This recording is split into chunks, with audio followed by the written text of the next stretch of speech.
지구상 단 한 회사만 만드는 EUV 장비가 중국에 있을 수 있다. 미국은 그렇게 말했고 ASML은 정면으로 부인했습니다. 워싱턴이 같은 주에 반도체 장비도, 발전소급 전력도, AI 모델 사용권도 잠그기 시작했습니다. 그 통제의 청구서가 한국 반도체와 국산 AI로 어떻게 갈리는지 지금 짚어드립니다. ASML의 EUV 중국 유입 의혹, 어제 저녁 쇼츠에서 처음 짚어드린 사안인데요. 오늘은 이 의혹이 수출 통제로 굳어질 경우 삼성전자와 SK하이닉스의 기술 프리미엄에 어떻게 번지는지가 새 전개입니다. 미국 상무장관 하워드 루트닉이 SML 고위 임원들과의 복수회의에서 EUV 리소그래피 장비 한 대가 중국에 유입됐을 가능성을 직접 제기했습니다. EUV는 지구상에서 가장 첨단 반도체 패턴을 인쇄할 수 있는 유일한 장비로 트럼프 1기 이후 대중 수출이 전면 금지돼 있습니다. 시장이 이 한 건의 의혹을 무겁게 받아들이는 이유는 분명합니다. 중국의 EUV 보유가 사실로 확인되면 삼성전자와 SK하이닉스가 쌓아 올린 기술 우위 자체가 흔들리는 실존적 변수가 되기 때문입니다. 그러니까 이건 단순한 외교 마찰이 아니라 한국 메모리 반도체의 밸류에이션 프리미엄을 떠받치는 토대에 관한 질문입니다. ASML은 중국의 EUV가 존재한 적도 지금 존재하지도 않는다고 정면 반박했습니다. CEO 크리스토프 푸케는 출하한 모든 장비를 추적하며 EUV 기술과 문서에 접근하는 직원과 그렇지 않은 직원을 가르는 내부 방화벽을 수년 전 구축했고 중국 인력은 설계상 접근이 차단된 쪽에 배치돼 있다고 밝혔습니다. 그는 한 대도 가져본 적 없는 장비를 역설계할 수는 없다고 못 박았습니다. 상업적 논리도 있습니다. ASML은 2026년 매출의 약 20%를 이미 허가된 중국향 구형 DUV 판매에서 기대하고 있고 시가총액은 약 7천억 달러로 유럽 최대 상장사입니다. 불법 한 건에 독점과 수출 라이선스 전부를 걸 이유가 없다는 겁니다.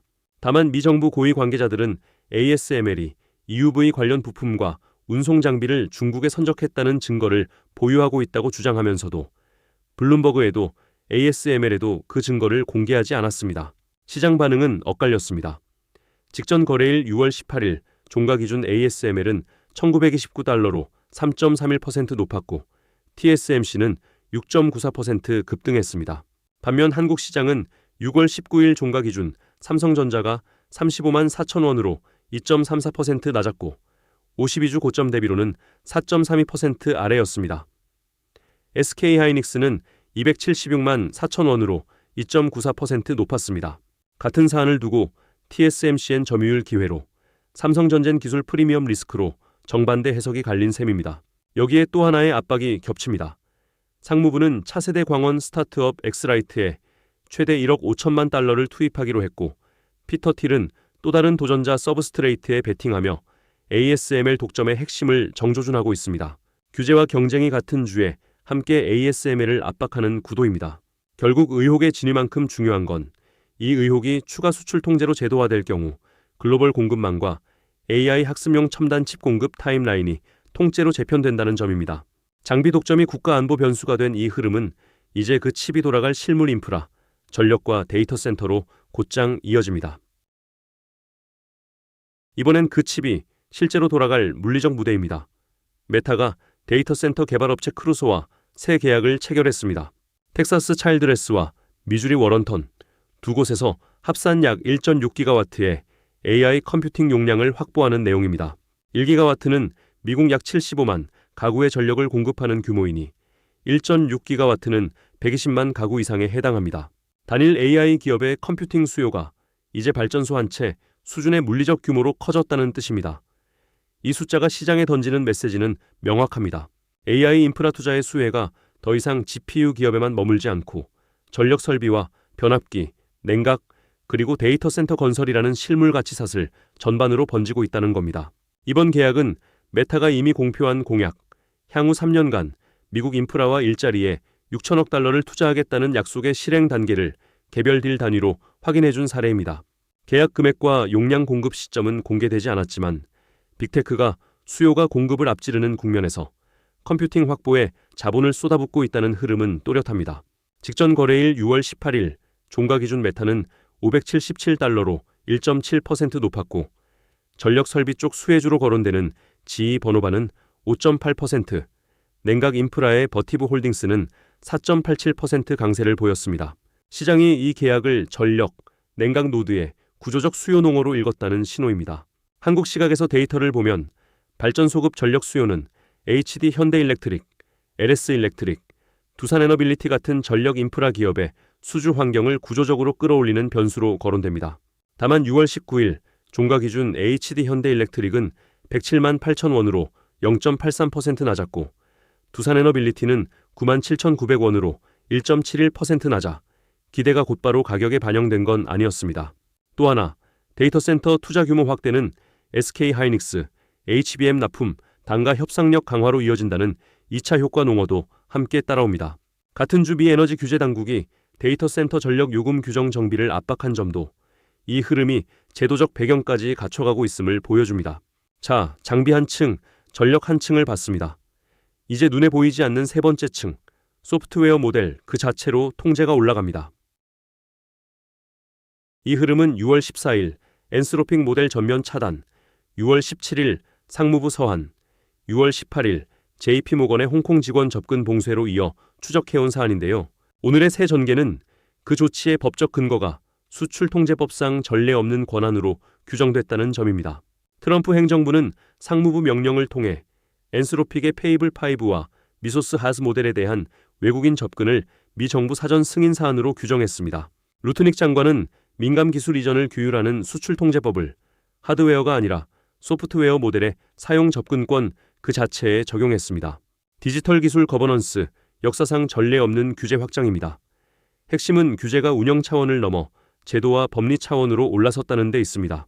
이 논리가 법정에서 확립되면 오픈 AI와 구글 제미나이 등 미국 최상위 모델 전체로 규제가 번질 잠재력을 갖기 때문입니다. 한국 입장에서 풀어보면 금융기관이나 정부기관이 클로드 최상위 버전을 업무에 쓰려면 미 정부 승인을 거쳐야 하는 구조가 현실화될 수 있다는 뜻입니다. 블룸버그는 이번 조치가 미국이 누가 AI 시스템에 접근할 수 있는지를 지시할 수 있느냐는 근본적인 법적 논쟁을 야기한다고 분석했습니다. AI 모델 사용권이 사실상 무기 수출과 동격으로 취급되기 시작한 겁니다. 그리고 이 조치는 미묘한 시점에 나왔습니다. 엔스로픽은 모건 스탠리와 골드만삭스를 주관사로 IPO를 준비하고 있는데 모델 접근을 둘러싼 이번 규제가 국제시장 확장 전략의 중대한 변수로 떠올랐습니다. 글로벌 고객 기반이 곧 밸류에이션인 회사에 정부의 한 줄 명령이 직접 작용하는 구도입니다. 데이터가 시사하는 2차 효과는 국산 AI 모델 수요의 구조적 확대입니다. 네이버의 하이퍼클로바 X, LG AI 연구원의 엑사원 같은 국내 모델 수요가 급증하고 그에 따른 밸류에이션 모멘텀이 거론됩니다. 다만 6월 19일 종가 기준 네이버는 22만 9,500원으로 2.34% 낮아 전체 시장 약세 속에 기대가 아직 온전히 가격에 반영되진 않은 모습입니다. 여기에 한 미 AI 협력 협약 체결을 둘러싼 외교적 압박도 함께 높아지는 국면으로 시장은 읽고 있습니다. 자, 장비, 전력, 모델 세 층을 따로 봤습니다. 이제 이 셋을 하나의 줄로 묶어보겠습니다. 새 뉴스를 관통하는 단일 변수는 하나입니다. 워싱턴이 AI 인프라 스택의 세 층 모두에서 통제권을 행사하기 시작했다는 것. 가장 아래 제조 장비인 EUV는 ASML 의혹이, 중간의 컴퓨팅 실물은 메타크루소 1.6GW 계약이, 최상단의 모델 사용권은 엔스로픽 명령이 건드립니다. 공통점은 독점과 접근의 국가화입니다. ASML은 단일 공급자 독점이 국가 안보 변수가 됐고 엔스로픽은 소프트웨어 사용 그 자체가 수출 통제 대상으로 취급되기 시작했습니다. 시장은 이제 AI 가치 사슬의 어느 층이든 정부의 한 줄 명령에 노출될 수 있다는 새로운 리스크 프리미엄을 가격에 반영하는 중입니다. 한국 입장에서 이 줄은 정확히 양면입니다.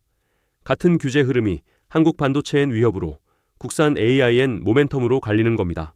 그렇다면 이 통제의 자금은 실제로 어디로 흐르고 있을까요? 오늘 AI 스택의 세 층에 동시에 가해진 통제는 자금 흐름을 양분하는 모습으로 비쳤습니다. 장비, 메모리 층에서는 직전 거래일 6월 18일 종가 기준 ASML이 3.31%, TSMC가 6.94% 강세를, 반면 6월 19일 종가 기준 삼성전자는 2.34% 약세를 보이며 수출 통제 민감도가 종목마다 엇갈렸습니다. SK하이닉스는 2.94% 높았습니다. 물리 인프라 층에서는 전력, 자동화 흐름이 지휘번호바 5.8% 강세로 나타났고 한국에서는 HD 현대일렉트릭, 두산에너빌리티 같은 전력주가 우회로로 거론됩니다. 데이터가 시사하는 건 자금이 더 이상 GPU 단일 종목에 집중되지 않고 장비, 전력, 소프트웨어로 분산되는 국면이라는 점입니다. 그렇다면 이 자본 흐름이 시장에 제기하는 질문은 무엇일까요? 같은 규제 뉴스가 한쪽엔 리스크 프리미엄을, 다른 한쪽엔 대체 수요 프리미엄을 동시에 매기는 구조입니다.